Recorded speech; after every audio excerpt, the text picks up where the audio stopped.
Baik, bismillahirrahmanirrahim. Assalamualaikum warahmatullahi wabarakatuh. Berjumpa lagi di mata kuliah persamaan diferensial. Jadi untuk kesempatan kali ini kita akan membahas tentang metode dalam penyelesaian solusi persamaan diferensial. Untuk pertemuan pembahasan ini akan dibagi menjadi 2 tahap atau 2 bahasan. Ini untuk video yang pertama kita membahas tentang metode koefisien tak tentu. Itu di video yang pertama. Dan video yang kedua nanti tentang solusi persamaan diferensial, metodenya di variasi parameter. Ini video yang kedua. Jadi nanti akan saya buat 1 minggu ini 2 kali video, atau kemungkinan nanti yang video kedua tentang atau pertemuan kedua tentang variasi parameter nanti bisa kita via Zoom saja. Nah, jadi untuk yang metode pertama, metode koefisien tak tentu ya, koefisien tak tentu. Jadi intinya bahwasanya di dalam persamaan diferensial itu solusi persamaan diferensial itu ini dibagi jadi 2, itu solusi homogen dan solusi tak homogen atau partikularnya. Yang paling mencolok ciri-cirinya jika dia solusi homogen itu adalah ruas kanannya itu sama dengan 0. Sama dengan 0. Nah, ini udah kita bahas di video-video sebelumnya. Bisa kalian cek di video-video sebelumnya jika lupa. Nah, untuk yang kedua, solusi tak tentu itu ciri khasnya itu ruas kiri berubah fungsi. Ya, fungsinya bisa berupa eksponen, kemudian fungsi linier, dan lain sebagainya. Itu ciri khasnya. Untuk solusi tak tentu atau disebut juga partikular. Nah, secara umum ya, yang kita akan fokus nanti ke partikularnya, solusi partikular. Ini kita bahas secara umum solusi persamaan diferensial homogen tak tentu atau partikular, yaitu jika fungsinya berbentuk ini. Nah, kebetulan referensi yang saya ambil itu AY ini ya, AY petik 2 ini turun kedua. Kemudian ditambah BY ditambah JY sama dengan GX. Nah, ini yang tadi saya sebut ciri khasnya partikular adalah ruas kiri lagi nih. Maaf. Ini ruas kanan ya. Ini ciri khas ruas kanan. Ini ruas kanannya bentuk fungsi. Nah, ini yang saya sebut dengan fungsi tadi itu adalah fungsi GX. Nah, jadi solusi umum persamaan diferensial homogen tak tentu atau partikular itu jika fungsinya berbentuknya seperti ini, ciri khasnya. Nah, ini. Nah, bagaimana solusinya? Solusinya yaitu Y sama dengan YH plus YP. Apa itu YP? Apa itu YH? YP itu adalah solusi partikular. YH adalah solusi homogennya. Nah, artinya dari sini kita sudah bisa lihat bahwasanya nanti ada dua langkah. Itu solusi partikular dan mencari solusi homogen. Nah, kemudian dari fungsi yang ini itu ada beberapa kemungkinan. Sebentar. Nah, kemungkinan yang pertama, jadi dari fungsi yang ini, jadi solusi atau soal persamaan diferensial homogen yang diselesaikan dengan bentuknya partikular atau tak tentu, itu ada beberapa kemungkinan. Yang dimaksud beberapa kemungkinan itu adalah fungsi GX-nya atau ruas kanannya. Itu yang pertama, dia polinom berderajat 1, kemudian polinom berderajat 2, polinom berderajat 3, bentuknya sin alfa X atau cos alfa X, dan bentuk eksponen. Ya, ada beberapa kemungkinan. Ada kemungkinan lain enggak, Pak? Ada yang tidak saya tulis di sini. Jadi ini yang sering-sering muncul ini. Jadi fungsi GX-nya, ini fungsi GX yang di sini itu nanti bentuknya bisa 5 ini. Itu 2, 3, 4, 5. Atau ada 6. Tapi nggak saya tulis semua. Nah, ini nanti akan jadi fokus pembahasan kita. Saya nanti akan memberikan contoh yang derajat 1.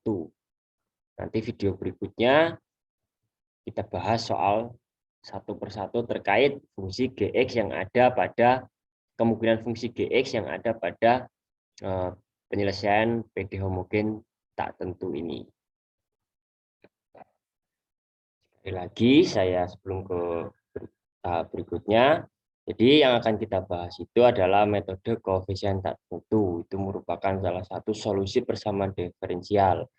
Ada solusi persamaan diferensial solusi homogen, ciri khasnya ruas kanan itu sama dengan 0, dan jika dia ruas kanannya, ini maaf salah tulis, ruas kanannya itu berupa fungsi, itu adalah solusi yang digunakan adalah solusi partikular atau solusi tak tentu. Nah, kemudian ciri khasnya yang dimaksud dengan fungsinya sebelah kanan berbentuk fungsi itu ya ini. Misalkan ini ada suatu soal, nah, soalnya bentuknya seperti ini nanti, sebelah kanannya itu berupa fungsi Gx. Nah, fungsi Gx ini itu ada beberapa kemungkinan. Kemungkinan yang pertama dia berbentuk polinom derajat 1, polinom derajat 2, polinom derajat 3, bentuk sin alpha x atau sin cos d alpha x, bentuk eksponen, dan ada beberapa bentuk lainnya yang nggak saya tulis. Misalkan bentuknya konstan. Bentuknya konstan. Nah, kemudian untuk jika dia bentuknya adalah berupa atau penyelesaiannya menggunakan solusi tak tentu, maka kita harus mencari YH dan YP-nya terlebih dahulu. YH itu adalah solusi homogen, YP adalah solusi partikular. Nah, kemudian misalkan kita menemui atau mendapati suatu persamaan diferensial yang harus diselesaikan dengan metode tak tentu, tapi dia polinom berderajat 1. Maka YP-nya nanti bentuknya adalah AX plus B.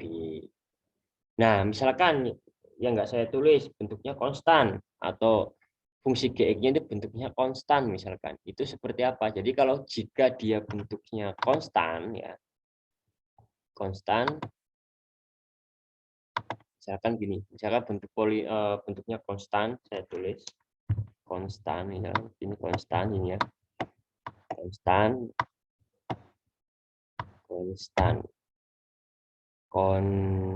ini n konstan, lihat konstan nah,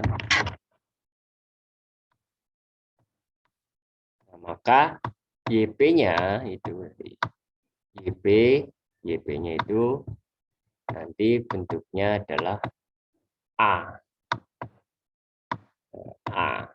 YP-nya nanti bentuknya adalah A. Itu. Ini solusi partikularnya atau YP-nya nanti bentuknya A. Jika dia bentuknya konstan. Nah, jika kalian bingung langsung saja ke contoh, misalkan. Contohnya ini nih. Nah, ini. Contoh ini bentuk konstan. Karena kenapa kok bentuknya konstan? Kita lihat di sini. Kita lihat di sini bahwasanya ini soalnya. Oh, saya susah amat. Nah, kalau bentuk konstan tadi kan ini bentuknya Y plus 6Y plus, sorry ini pada ada ini, ada apa, petik 1. Nah, petik 2, petik 1 ya. Y plus 6Y plus 9Y sama dengan 4. Nah, ini yang dimaksud dengan Gx-nya fungsi konstan. Konstan sama dengan 4. Ini bentuknya konstan. Nah, saya akan memberikan penjelasan contoh atau penyelesaian contoh jika bentuknya itu adalah konstan. Ini. Nah, langkah pertama ubah ke dalam persamaan karakteristik. Langkah pertama itu nanti kita rubah dulu ke dalam bentuk karakteristik. Nah, maksudnya karakteristik itu ya gini, misalkan ini kan Y petik 2 nih ya. Misalkan plus 6Y plus ini ada tanda petiknya ini sini. Sorry bentar. Petik ini. Nah, plus 9Y plus sama dengan 4. Dirubah ke dalam bentuk karakteristik. Jadi, nah ini ada yang pakai variabelnya M, R, A, terserah. Saya pakai variabel M. Jadi misalkan ini kan M kuadrat, kenapa? Karena ini 2 nih.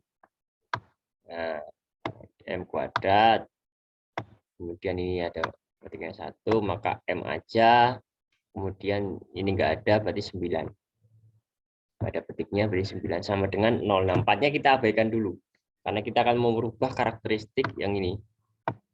Ini langkah pertama, rubah ke dalam bentuk karakteristik fungsi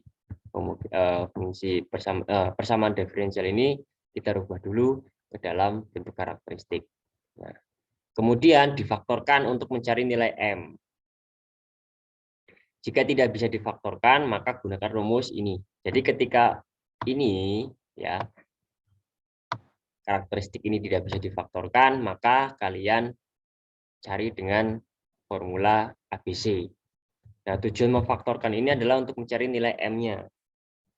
Misalkan cara ini kebetulan bisa difaktorkan.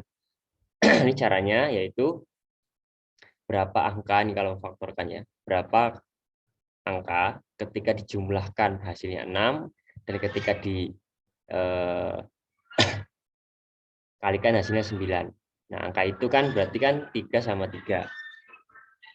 Nah, M plus 3 ini kalau dikalikan silang itu ketemu yang ini. Jadi ini faktor dari yang ini gitu loh.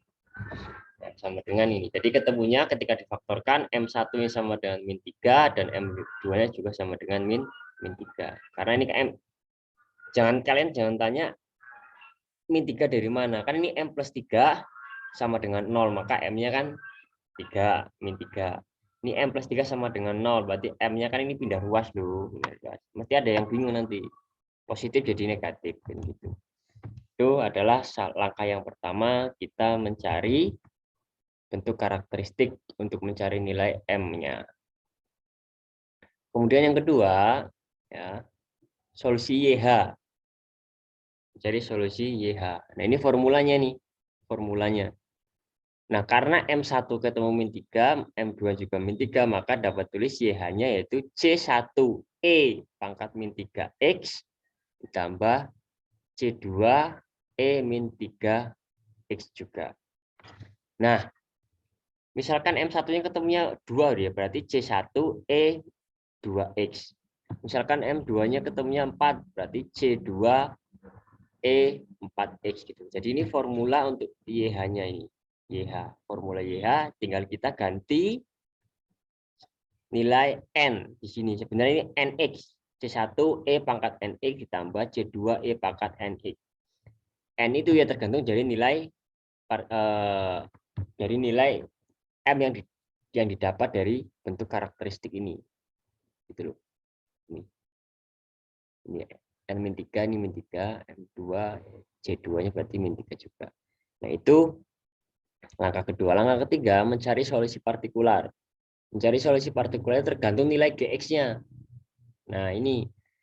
Jadi tergantung nilai GX-nya. Tadi kan disebutkan di awal bahwasanya fungsi GX ini bisa berbentuk beberapa kemungkinan. Yang ini loh tadi. Nah, ini. Beberapa kemungkinan. Nah, kebetulan soal ini bentuknya adalah konstan. Jika konstan, maka ya, karena konstan, maka YP-nya itu sama dengan A. YP-nya sama dengan A. Kalau misalkan ini bentuknya polinom derajat 1, maka YP-nya sama dengan AX plus B gitu loh. Jika derajat 2, maka YP-nya sama dengan AX kuadrat plus BX plus C gitu. Nah, kebetulan soal ini kan bentuknya konstan, maka solusi partikularnya itu YP sama dengan A. Sekali lagi, langkah ketiga adalah mencari solusi partikular. Mencari solusi partikular tergantung nilai GX-nya. GX sama dengan 4. Soal ini loh, di soal ini GX sama dengan 4. Karena konstan, maka karena GX konstan, bentuk fungsinya konstan, maka YP-nya itu sama dengan A. Nah, kemudian diturunkan. A diturunkan kan 0. Turunkan pertama, kemudian diturunkan lagi 2 kali. Yang pertama YP sama dengan A diturunkan. Y aksen B sama dengan 0 karena ini kan A diturunkan sama dengan 0. Kalau misal 2A berarti ini 2. Kemudian diturunkan lagi karena ini di turunan pertama udah 0, berarti turunan kedua juga 0. Nah, ini setelah kita lakukan penurunan, kita simbolkan dengan persamaan 1. Ini 3 ini kita simbolkan dengan persamaan 1. 1, 2, 3 ini disimbolkan dengan persamaan 1. Langkah berikutnya itu mensubstitusikan persamaan 1 ke fungsi, ke soal maksudnya. Jadi persamaan 1 ini disubstitusikan ke soal ini. Nah, yuk kita cari. Nah, Y aksen. Y aksennya berapa? 0 kan nih. 0. Jika tambah 6Y aksen. Sorry. Y double aksen itu kan 0 nih. Yang ada Y-nya double aksennya kan nilainya 0. Ditambah 6 kali Y aksen. Y aksen juga 0. Beri 6 kali 0. Ditambah 9Y. Y-nya adalah A di sini. Sama dengan 4. Nah, ini kan nilai ini 0. Maka 9A sama dengan 4. A sama dengan 4/9. Jadi nilai A di sini adalah 4/9. Nah, untuk mencari solusinya, solusi akhir yaitu nilai YH ditambah YP. YH tadi kan yang ini, YH. Nah, YP-nya yang ini. Mana? 4/9. YP-nya 4/9. Maka dari itu, YH yaitu C1 di atas tadi, ini nilai yang di atas tadi, yang ini ditambah dengan yang ini. Sudah ketemu. Maka ini solusi dari persamaan yang bentuknya nilai fungsi Gx-nya konstan. Nah, kemudian contoh yang kedua saya akan kasih yang bentuknya adalah ini, bentuk polinom derajat 1. Polinom derajat 1. Contoh yang kedua adalah contoh jika fungsi Gx-nya berbentuk polinom derajat 1. Gx, 3x pangkat 1. Polinom derajat 1. Gitu. Langkahnya sama, cuma yang membedakannya nanti di nilai Gx-nya. Langkah pertama yaitu ubah ke dalam bentuk karakteristik. Nah, ini Y double aksen ditambah 5Y aksen tambah 6Y sama dengan 3x min 3, ubah dulu ke dalam bentuk karakteristik. Nah, kita abaikan dulu yang 3x min 3. Maka ini, misalkan saya pakai R, tadi kan yang di atas pakai M, terserah kalian. Pakai huruf apa terserah. Saya pakai R, berarti R kuadrat ditambah 5R ditambah 6 aja. Nah, sama dengan 0. Nah, kita faktorkan. Jika ini dia bisa difaktorkan dengan seperti ini, maka menggunakan rumus ABC. Cara memfaktorkannya itu sesuatu nilai yang dikalikan hasilnya 6 dijumlahkan hasilnya 5. Sorry, salah ini. Salah ini, salah. Sorry, bentar. Ya, salah ini. Kita rubah dulu. Nah, angka yang cara faktorkannya, angka yang dikalikan hasilnya 6, ketika dijumlah hasilnya 5. Berapa angka tersebut? Dikalikan hasilnya 6 dan dijumlahkan hasilnya 5. Berarti kan nilainya adalah 3 sama 2. Ini plus 2 ini, sorry. Plus 2. Jadi hasil kalinya 6, 3 kali 2 kan 6 tuh, dijumlah hasilnya 5.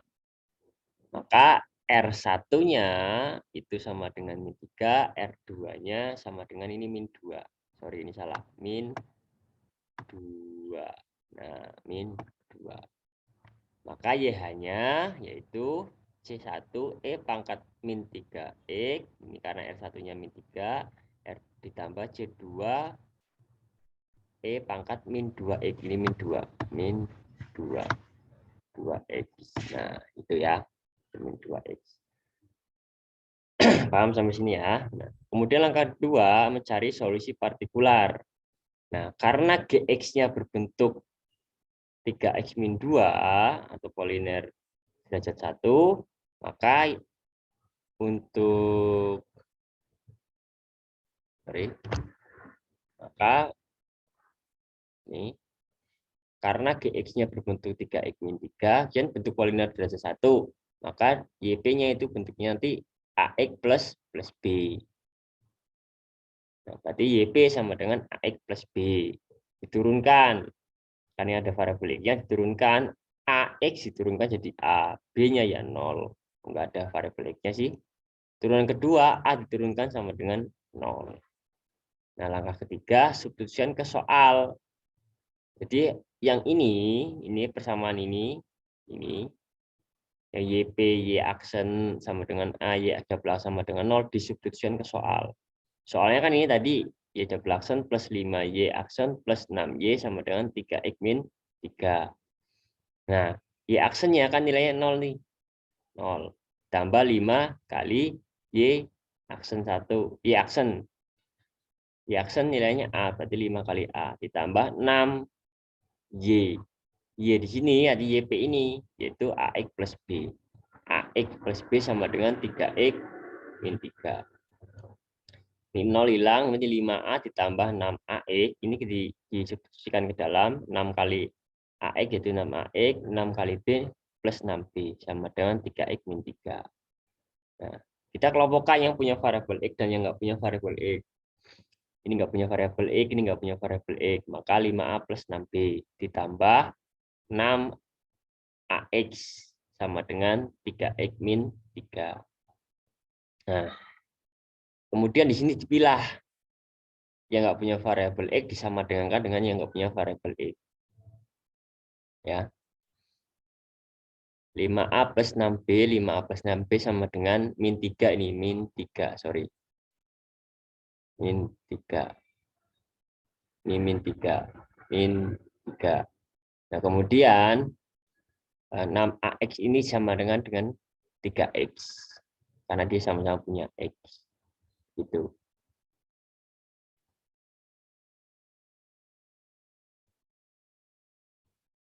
Nah, 6AX ini sama dengan 3X. Berarti nilai A-nya yaitu 6X per 3X dibagi, berarti A-nya ketemunya 2. Ya, ketemunya 2. 6 bagi 3 2. Karena A sama dengan 2, maka dapat boleh disubstitusikan nilai A-nya ke fungsi yang ini. 5A plus 6B, ini min 3 tadi, sama dengan min 3. Min 3. Min 3. Sorry.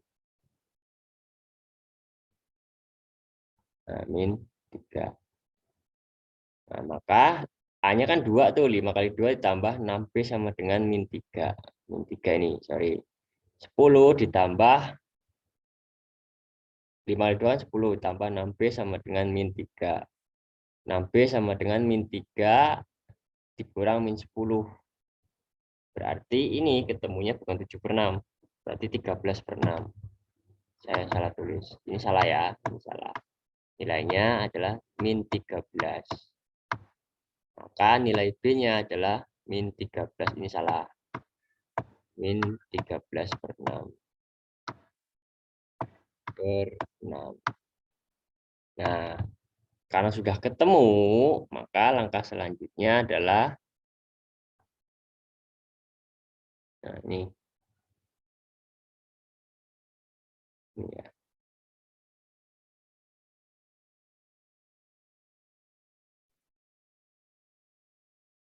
Langkah keempat itu substitusikan ke persamaan partikular. Persamaan partikularnya karena tadi bentuk polinom derajat 1, maka YP-nya adalah AX plus B. Nah, jadi YP sama dengan A-nya kan 2X. Nah, tadi ini salah, ini min 13 per 6 kan tadi, min 13 per 6 nih. Min 13 per 6, ini min 13 per 6. Jadi YP-nya ketemunya adalah 2X min 13 per 6. Jadi solusi untuk Y jablasan plus 5 Y aksen plus 6 Y sama dengan 3X min 3, yaitu ini tadi adalah Y-nya. Dan ini adalah YP-nya.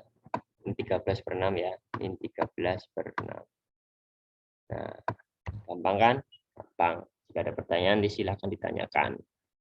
Baik, itu saja untuk minggu depan kita membahas, ya maaf, bukan minggu depan. di hari Sabtu besok kita akan bahas yang soal ini. Nah, soal yang ini. Atau contoh soal yang ini. Yang akan kita bahas di video berikutnya di hari Sabtu. Nah, ini. Ya, itu saja yang bisa saya sampaikan. Saya mohon maaf. Sehari selamat sore karena saya buat video ini sore. Assalamualaikum warahmatullahi wabarakatuh.